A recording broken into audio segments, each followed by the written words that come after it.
In the heart of an old, forgotten town stood a decrepit mansion. The locals whispered of a sinister legend, a tale of a vengeful spirit known as Bloody Mary. They said that those brave, or foolish, enough to invoke her name would meet a gruesome end. No one had tried it in years, but the legend lived on, feeding off the fear that lingered in every shadowy corner. It was a cool autumn night when three friends, Emma, Lucy, and Jake, gathered for a sleepover at Emma's house. They were thrill-seekers by nature, always on the lookout for their next adrenaline rush. As the night grew darker, the conversation turned to urban legends. "Have you ever heard of Bloody Mary?" Jake asked, his voice low and conspiratorial. Emma shivered. "Yeah, but it's just a story. It's not real." Lucy grinned. "Why don't we find out?" Jake retrieved a dusty, ornate mirror from the attic, an heirloom passed down through generations. The mirror was said to have a dark history, but none of them believed in such things. They set it up in the dimly lit bathroom, their faces reflected back at them, pale and uncertain. "All right," Jake said, trying to sound confident. "We say her name 3 times, and if nothing happens, we can all laugh about it tomorrow." Emma hesitated, her heart pounding in her chest. "Are we really doing this?" Lucy rolled her eyes. "It's just a stupid game. Let's get it over with."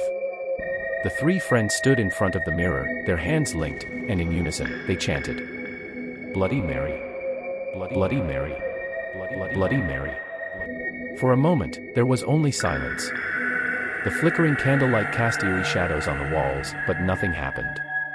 Emma let out a relieved laugh, and Lucy smirked, feeling silly for being nervous. "See? Told you it was nothing," Jake said, but there was a hint of uncertainty in his voice.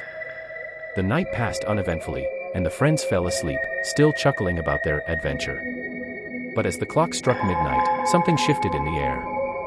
A cold breeze swept through the room, though no windows were open.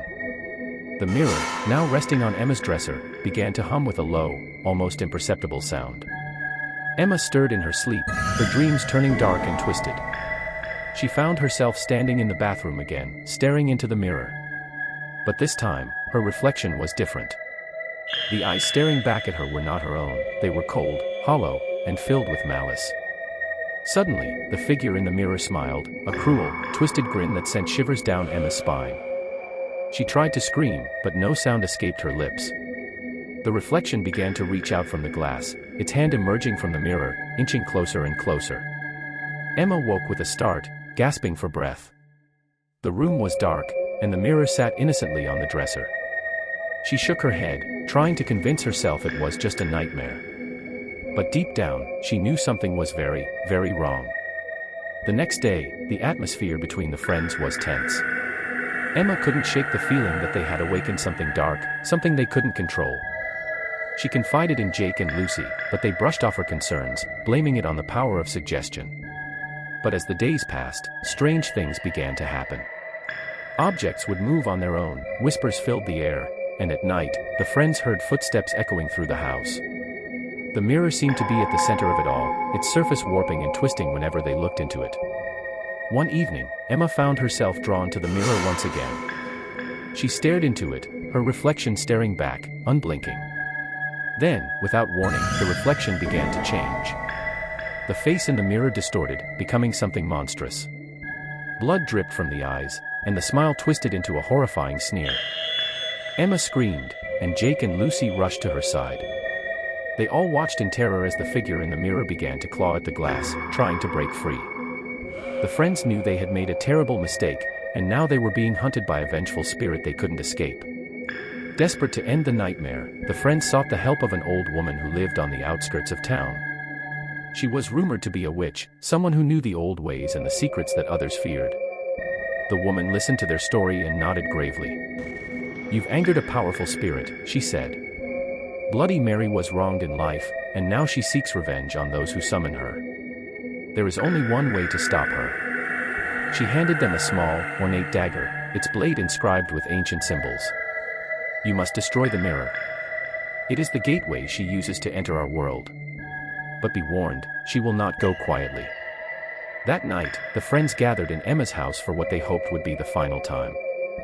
They placed the mirror in the center of the room and stood around it, the dagger clutched tightly in Emma's hand. "Do it," Lucy whispered, her voice trembling. Emma raised the dagger, her hands shaking. As she brought it down towards the mirror, the glass began to ripple, and Bloody Mary's face appeared once more, her eyes filled with fury. "No," the spirit screamed, her voice echoing through the room. With all her strength, Emma plunged the dagger into the mirror. The glass shattered, shards flying in all directions as a blood-curdling scream filled the air. The room shook violently, and the friends were thrown to the ground. Then, as suddenly as it had begun, the chaos stopped. The mirror lay in pieces on the floor, and the air was still once more.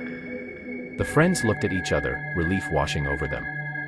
But as they stood to leave, Emma noticed something chilling. One shard of the mirror remained intact, and in it, Bloody Mary's face was still there, her eyes burning with hatred. The friends never spoke of that night again. They moved on with their lives, trying to forget the horrors they had faced.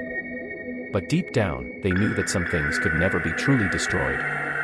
And in the dark, forgotten corners of the world, Bloody Mary waits for her next victim, ready to rise again whenever her name is whispered into a mirror.